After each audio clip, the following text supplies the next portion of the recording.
Hello, welcome to the short story Pate de Foie Gras by Isaac Asimov. I couldn't tell you my real name if I wanted to, and under the circumstances, I don't want to. I'm not much of a writer myself, so I'm having Isaac Asimov write this up for me. I've picked him up for several reasons. First, he's a biochemist, so he understands what I tell him. Some of it, anyway. Secondly, he can write, or at least he has published considerable fiction, which may not, of course, be the same thing. I was not the first person to have the honor of meeting the goose that belongs to a Texas cotton farmer named Ian Angus McGregor, who owned it before it became government property. By the summer of 1955, he had sent an even dozen of letters to the Department of Agriculture requesting information on the hatching of goose eggs. The department sent him all the booklets on hand that were anywhere near the subject, but his letters simply got more and more impassioned and freer in their references to his friend, the local congressman. My connection with this is that I'm in the employ of the Department of Agriculture. Since I was attending a convention in San Antonio in July of 1955, my boss asked me to stop off at McGregor's place and see what I could do to help him. We're servants of the public, and besides, we had finally received a letter from McGregor's congressman. On July 17, 1955, I met the goose. I met McGregor first. He was in his 50s, a tall man with a lined face full of suspicion. I went over all the information he had been given, then asked politely if I might see his geese. He said, "It's not geese, mister. It's one goose." I said, "May I see the one goose?" "Rather not." "Well then, I can't help you any further. If it's only one goose, then there's just something wrong with it. Why worry about one goose? Eat it." I got up and reached for my hat. He said, "Wait," and I stood there while his lips tightened and his eyes wrinkled, and he had a quiet fight with himself. "Come with me." I went out with him to a pen near the house, surrounded by barbed wire and a locked gate to it, and holding one goose, the goose. "That's the goose," he said. The way he said it, I could hear the capitals. I stared at it. It looked like any other goose, fat, self-satisfied, and short-tempered. McGregor said, "And here's one of its eggs. It's been in the incubator. Nothing happens." He produced it from a capacious overall pocket. There was a queer strain about his manner of holding it. I frowned. There was something wrong with the egg. It was smaller and more spherical than normal. McGregor said, "Take it." I reached out and took it, or tried to. I gave it the amount of heft an egg like that ought to deserve, and it just sat where it was. I had to try harder, and then up it came. Now I knew what was queer about the way McGregor held it. It weighed nearly 2 pounds. I stared at it as it lay there, pressing down the palm of my hand, and McGregor grinned sourly. "Drop it," he said. I just looked at him, so he took it out of my hand and dropped it himself. It hit soggy. It didn't smash. There was no spray of white and yolk. It just lay where it fell with the bottom caved in. I picked it up again. The white eggshell had shattered where the egg had struck. Pieces of it had flaked away, and what shone through was a dull yellow in color. My hands trembled. It was all I could do to make my fingers work, but I got some of the rest of the shell flaked away and stared at the yellow. I didn't have to run any analysis. My heart told me. I was face to face with the goose that laid the golden eggs. My first problem was to get McGregor to give up that golden egg. I was almost hysterical about it. I said, "I'll give you a receipt. I'll guarantee you payment. I'll do anything in reason." "I don't want the government butting in," he said stubbornly.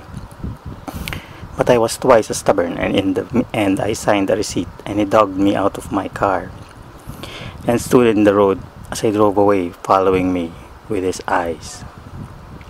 The head of my section at the Department of Agriculture is Louis P. Bronstein. He and I are on good terms, and I felt I could explain things without being placed under immediate observation.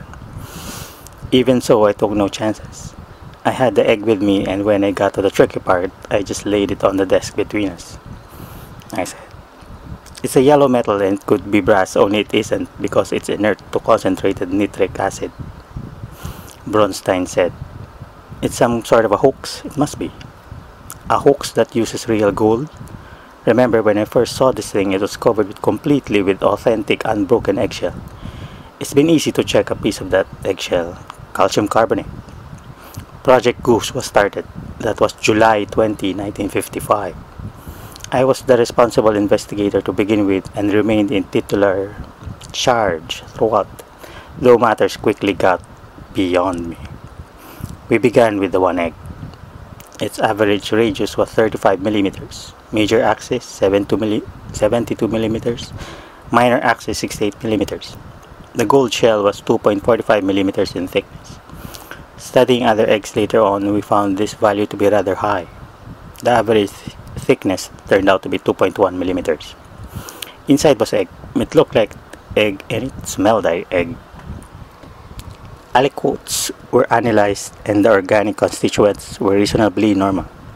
The white was 9.7% albumin.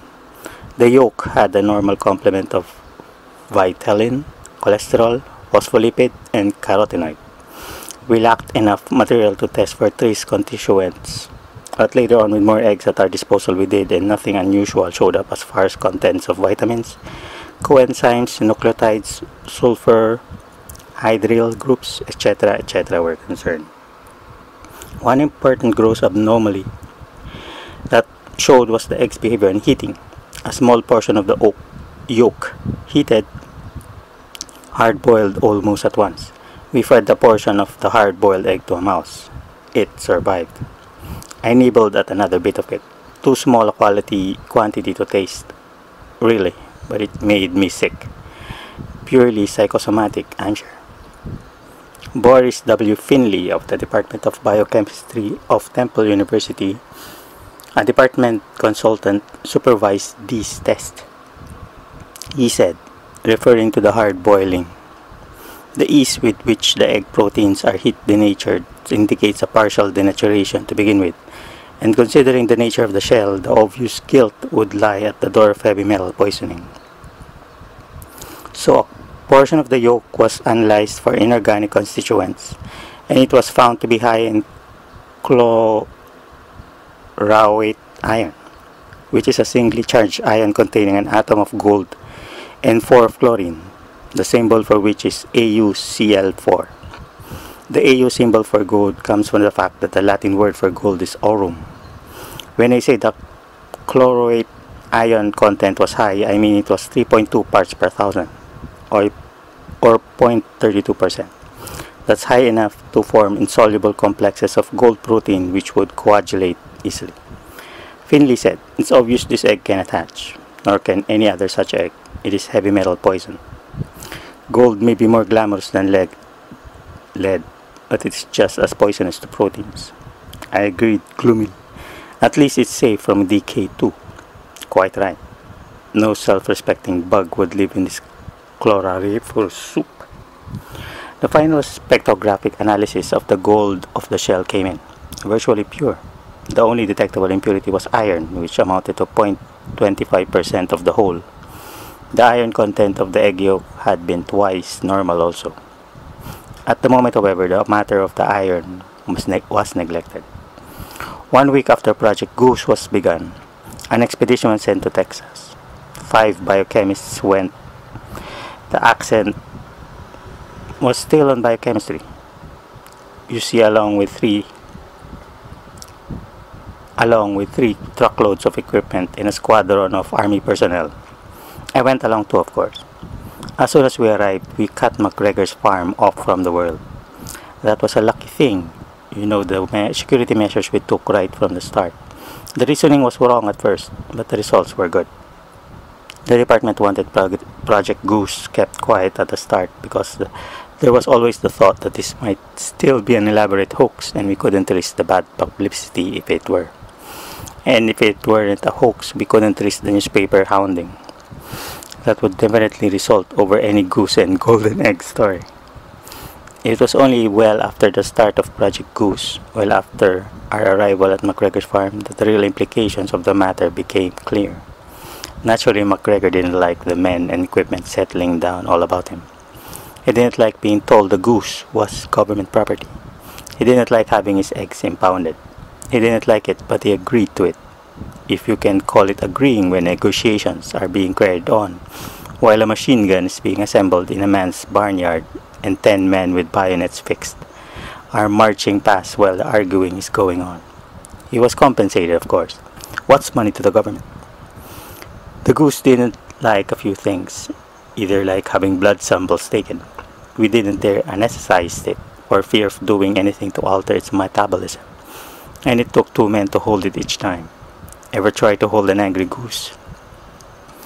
The goose was put under a 24-hour guard with the threat of summary court-martial to any man who let anything happen to it.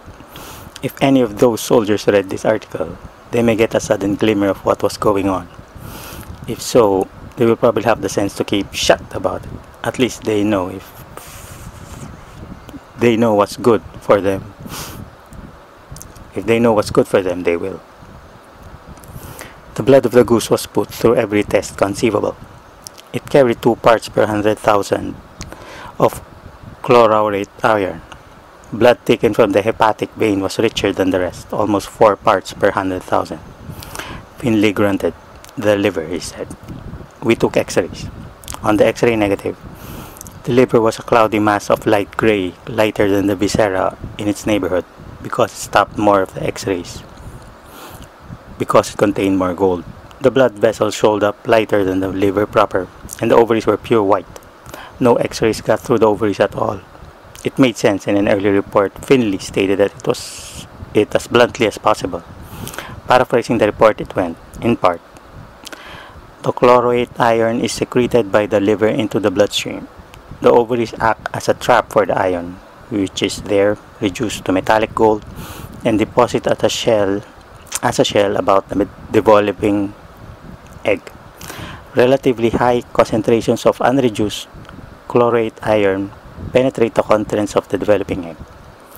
There is little doubt that the goose finds this process useful as a means of getting rid of the gold atoms, which if allowed to accumulate would undoubtedly poison it. Excretion by eggshell may be novel in the animal kingdom, even unique, but there is no denying that it is keeping the goose alive. Unfortunately, however, the ovary is being locally poisoned to such an extent that few eggs are laid, probably not more than will suffice to get rid of the accumulating gold, and those few eggs are definitely unhatchable. That was all he said in writing, but to the rest of us he said, that leaves one peculiarly embarrassing question. I knew what it was. We all did. Where was the gold coming from? No answer to that for a while, except for some negative evidence. There was no perceptible gold in the goose's feed. Not were there any gold-bearing pebbles about that it might have swallowed. There was no trace of gold anywhere in the soil of the area, and a search of the house and the grounds revealed nothing.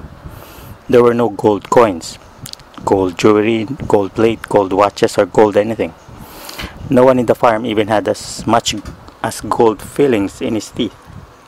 There was Mrs. McGregor's wedding ring, of course, but she had only one in her life, and she was wearing it. So where was the gold coming from? The beginnings of the answer came on August 16, 1955. Albert Nevis of Purdue was forcing gastric tubes into the goose, another procedure which the bird objected strenuously with the idea of testing the contents of its alimentary canal. It was one of our routine searches for exogenous gold. Gold was found, but only in traces. And there was every reason to suppose those traces had accompanied the digestive secretions and were, therefore, endogenous from within, that is, in origin. However, something else showed up, or the lack of it anyway. I was there when Nevis came into Finley's office in the temporary building we had put up overnight, almost near the goose pen. Nevis said, "The goose is low in bile pigment. Duodenal contents show about none." Finley frowned and said, Liver function is probably not the loop because of its gold concentration. It probably isn't secreting bile at all. It is secreting bile, said Nevis. Bile acids are present in normal quantity, near normal anyway. It's just that the bile pigments that are missing. I did a fecal analysis and that was confirmed. No bile pigments. Let me explain something at this point. Bile acids are steroids secreted by the liver into the bile and that are poured into the upper end of the small intestine. These bile acids are detergent-like molecules which help emulsify the fat in our diet, the goose, and distribute them in the form of tiny bubbles to the watery intestinal contents. Distribution, or homogenization if you'd rather, makes it easier for the fat to be digested. Bile pigments, the substances that were missing in the goose, are something entirely different. The liver makes them out of hemoglobin, the red oxygen-carrying protein of the blood. Worn out hemoglobin is broken up in the liver, the heme part being split away. The heme is made up of a squarish molecule called a porphyrin with an atom iron in the center. The liver takes the iron out and stores it for future use, then breaks the squarish molecule that is left. This broken porphyrin is bile pigment. It is brownish or greenish depending on further chemical changes and is secreted into the bile. The bile pigments are of no use to the body. They are poured into the bile as waste products. They pass through the intestines and came out with the feces. In fact, the bile pigments are responsible for the color of the feces. Finley's eyes began to glitter. Nevis said, "It looks as though porphyrin catabolism isn't following the proper course of the liver. Doesn't it to you?" It surely did. To me too. There was tremendous excitement after that. This was the first metabolic abnormality not directly involving gold that had been found in the goose. We took a liver biopsy, which means we punched a cylindrical sliver out of the goose reaching down into the liver. It hurt the goose but didn't harm it. We took more blood samples too. This time we isolated hemoglobin from the blood and small quantities of the cytochromes from our liver samples. The cytochromes are oxidizing enzymes that also contain heme. We separated out the heme and in an acid solution some of it precipitated in the form of a brilliant orange substance. By August 22, 1955, we had 5 micrograms of the compound. The orange compound was similar to heme, but it was not heme. The iron in heme can be in the form of a double charged ferrous iron or a triply charged ferric iron, in which latter case the compound is called hematine. Ferrous and ferric, by the way, come from the Latin word iron, which is called ferrum. The orange compound we had separated from heme had the porphyrin portion of the molecule all right, but the metal in the center was gold, to be specific, a triply charged auric iron, Au+++. We call this compound aureme, which is simply short for auric heme. Aureme was the first naturally occurring gold-containing organic compound ever discovered. Ordinarily, it would rate headline news in the world of biochemistry, but now it was nothing. Nothing at all in comparison to the further horizons its mere existence opened up. The liver, it seemed, was not breaking up the heme to bile pigment. Instead, it was converting it to aureme. It was replacing iron with gold. The aureme, in equilibrium with chlorate iron, entered the bloodstream and was carried to the ovaries, where the gold was separated out and the porphyrin portion of the molecule disposed of by some as yet unidentified mechanism. Further analysis showed that 29% of the gold in the blood of the goose was carried in the plasma in the form of chlorate iron. The remaining 71% was carried in the red blood corpuscles in the form of aureohemoglobin. An attempt was made to feed the goose traces of radioactive gold so that we could pick up radioactivity in plasma and corpuscles and see how readily the aureoglobin molecules were handled in the ovaries.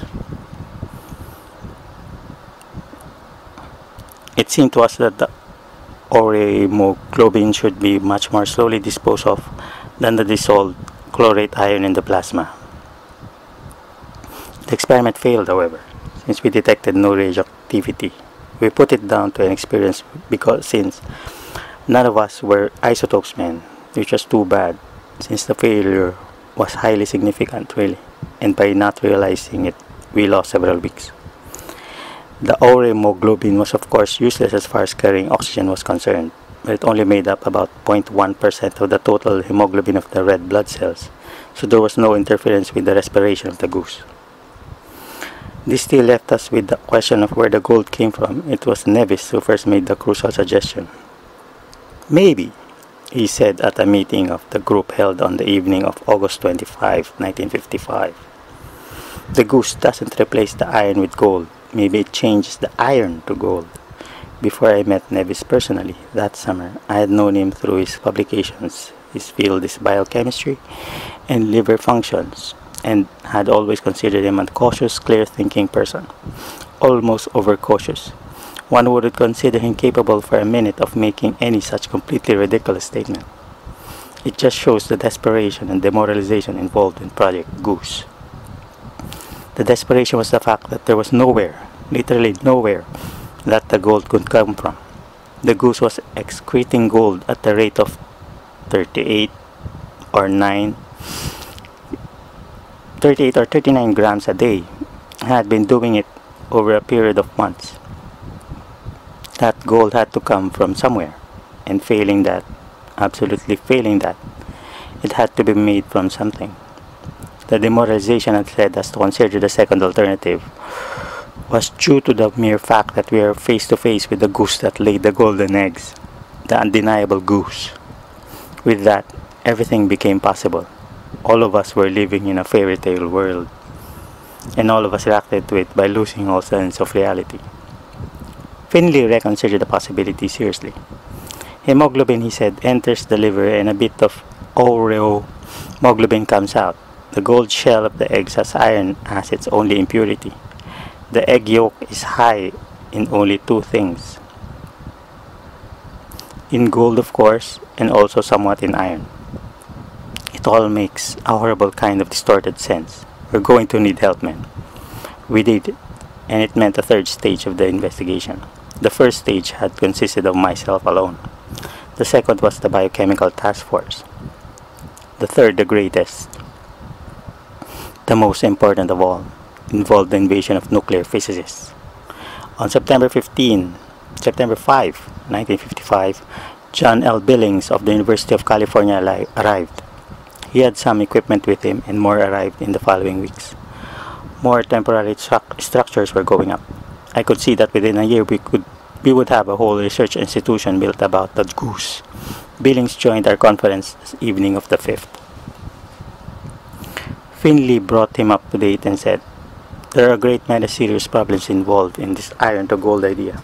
For one thing, the total quantity of the iron in the goose can only be of the order of half a gram, yet for nearly 40 grams of gold a day are being manufactured." Billings had a clear, high-pitched voice. He said, "There's a worse problem than that. Iron is about the bottom of the packing fraction curve. Gold is much higher up.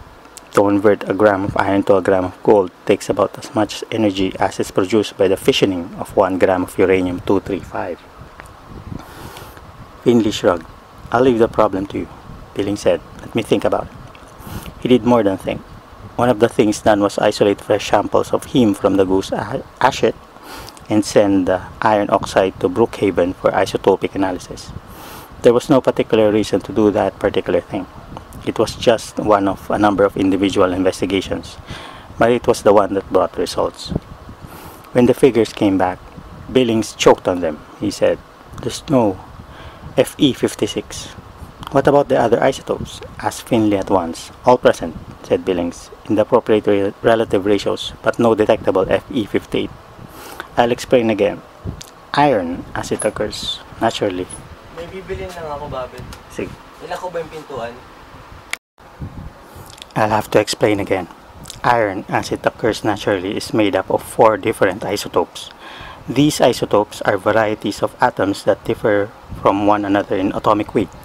Iron atoms with an atomic weight of 56 or Fe56 makes up 91.6% of all the atoms in iron. The other atoms have atomic weights of 54, 57, and 58.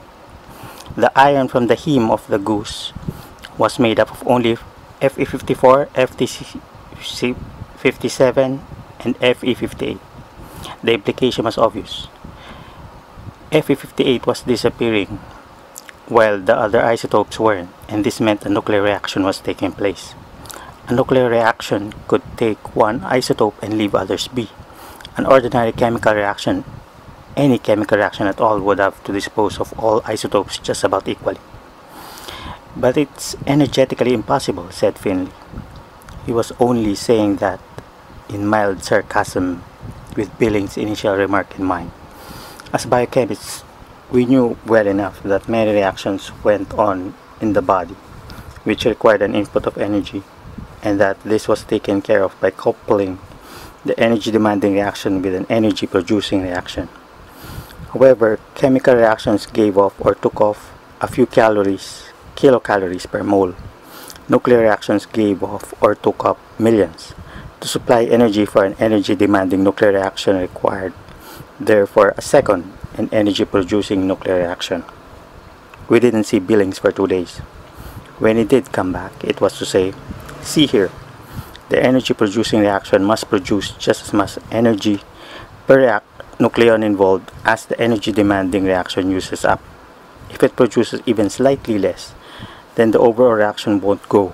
If it produces even slightly more, then considering the astronomical number of nucleons involved, the excess energy produced would vaporize the goose in a fraction of a second."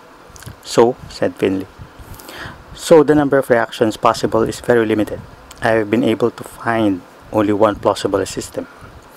Oxygen 18, if converted to iron 56, will produce enough energy to drive the iron 56 on to gold 197. It's like going down one side of a roller coaster and then up the other. We'll have to test this." "How?" "First, suppose we check the isotopic composition of oxygen in the goose. Oxygen is made up of 3 stable isotopes, almost all of it O16.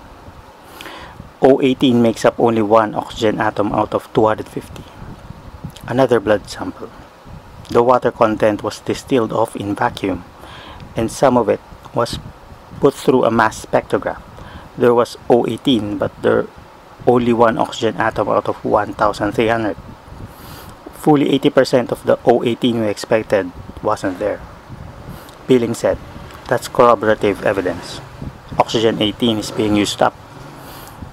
It is being supplied constantly in the food and water fed to the goose, but it is still being used up. Gold 197 is being produced. Iron 56 is one intermediate, and since the reaction that uses up for iron 56 is faster than the one that produces it, it has no chance to reach significant concentration, and isotopic analysis shows its absence. We weren't satisfied, so we tried again. We kept the goose on water that had been enriched with O18 for a week. Gold production went up almost at once. At the end of the week, it was producing 45.8 grams, while the O18 content of its body water was no higher than before. There's no doubt about it," said Billings. He snapped his pencil and stood up. "That goose is a living nuclear reactor." The goose was obviously a mutation. A mutation suggested radiation, among other things, and radiation brought up the thought of nuclear tests conducted in 1952 and 1953, 700 miles away from the site of McGregor's farm. If it occurs to you that no nuclear tests have been conducted in Texas, it just shows 2 things. I'm not telling you everything, and you don't know everything. I doubt that any time in the history of atomic era was background radiation so thoroughly analyzed and the radioactive content of the soil so rigidly sifted. Back records were studied. It didn't matter how top secret they were. By this time, Project Goose had the highest priority that ever existed. Even weather records were checked in order to follow the behavior of the winds at the time of the nuclear tests. 2 things turned up. 1. The background radiation at the farm was a bit higher than normal. Nothing that could possibly do harm, I hasten to add. There were indications, however, that at the time of the birth of the goose, the farm had been subjected to the drifting edge of at least 2 fallouts. Nothing really harmful again, I hasten to add. Second, the goose alone of all geese on the farm, in fact alone of all living creatures on the farm that could be tested, including the humans, showed no radioactivity at all. Look at it this way. Everything shows traces of radioactivity. That's what is meant by background radiation. But the goose showed none. Finley sent one report on December 6, 1955, which I can paraphrase as follows. The goose is a most extraordinary mutation, born of a high-level radioactivity environment, which at once encouraged mutations in general, and which made this particular mutation a beneficial one. The goose has enzyme systems capable of catalyzing various nuclear reactions. Whether the enzyme system consists of one enzyme or more than one is not known, nor is anything known of the nature of the enzymes in question. Nor can any theory yet be advanced as to how an enzyme can catalyze a nuclear reaction, since these involve particular interactions with forces 5 orders of magnitude higher than those involved in the ordinary chemical reactions commonly catalyzed by enzymes. The overall nuclear change is from oxygen-18 to gold-197. The oxygen-18 is plentiful in its environment, being present in significant amounts in water and all organic foodstuffs. The gold-197 is excreted via the ovaries. One known intermediate is iron-56, and the fact that ureohemoglobin is formed in the process leads us to suspect that the enzyme or enzymes involved may have heme as a prosthetic group. There has been considerable thought devoted to the value of this overall nuclear exchange might have to the goose. The oxygen-18 does it no harm, and the gold-197 is troublesome to be rid of, potentially poisonous and a cause for its sterility. Its formation might possibly be a means of avoiding greater danger. But just reading it in the report, friend, makes it all seem so quiet, almost pensive. Actually, I never saw a man come closer to apoplexy and survive than Billings did when we found out that our own radioactive gold experiments, which I told you about earlier, the ones in which we detected no radioactivity in the goose, so that we discarded the results as meaningless. Many times over, he asked how we could possibly consider it unimportant that we had lost radioactivity. "You're like a cub reporter," he said, who was sent to cover a society wedding and on returning said there was no story because the groom hadn't showed up. You fed the goose radioactive gold and lost it. Not only that, you failed to detect any natural radioactivity about the goose, any carbon-14, any potassium-40, and you called it failure. We started feeding the goose radioactive isotopes, cautiously at first, but before the end of January of 1956 we were shoveling it in. The goose remained non-radioactive. What it amounts to, said Billings, is that this enzyme catalyzed nuclear process of the goose manages to convert any unstable isotope into a stable isotope. Useful, I said. Useful? It's a thing of beauty. It's the perfect defense against the atomic age. Listen, the conversion of oxygen-18 to gold-197 should liberate 8 and a fraction of positrons per oxygen atom. That means 8 and a fraction gamma rays as soon as each positron combines with an electron. No gamma rays either. The goose must be able to absorb gamma rays harmlessly.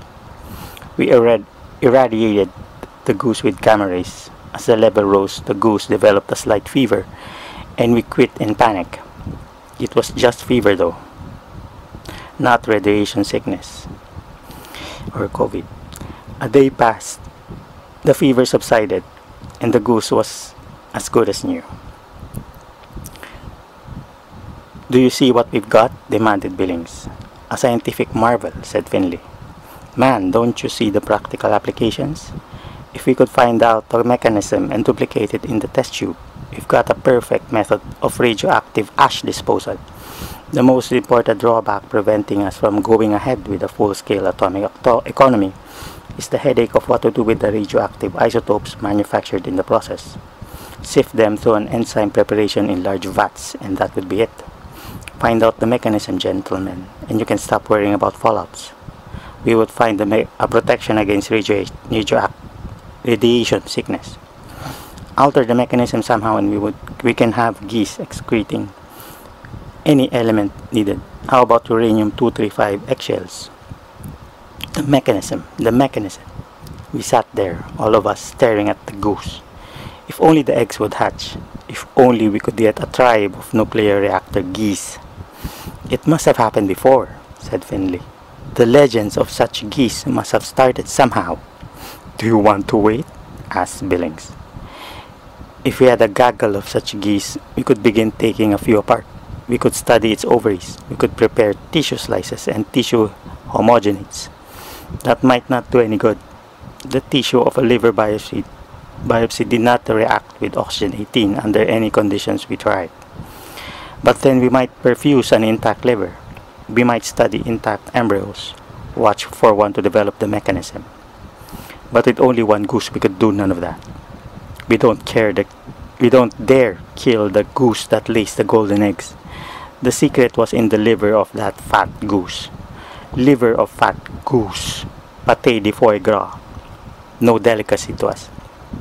Nevis said thoughtfully, we need an idea. Some radical departure. Some crucial thought. Saying it won't bring it, said Billings despondently. And in a miserable attempt at a joke, I said, we could advertise in the newspapers.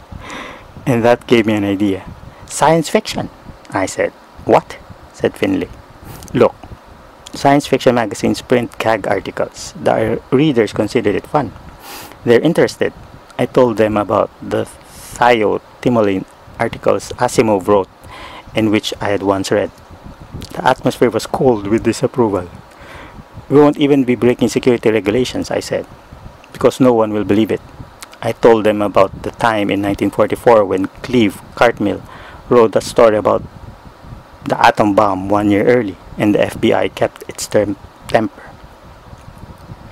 And science fiction readers have ideas. Don't underrate them. Even if they think it's a gag article, they'll send their notions into the editor. And since we have no ideas of our own, since we're up a dead-end street, what can we lose? They still didn't buy it. So I said, and you know, the goose won't live forever. That did it somehow. We had to convince Washington, and then I got in touch with John Campbell, editor of the magazine, and he got in touch with Asimov. Now the article is done. I've read it, I approve, and I urge you not to believe it. Please don't. Only, any ideas?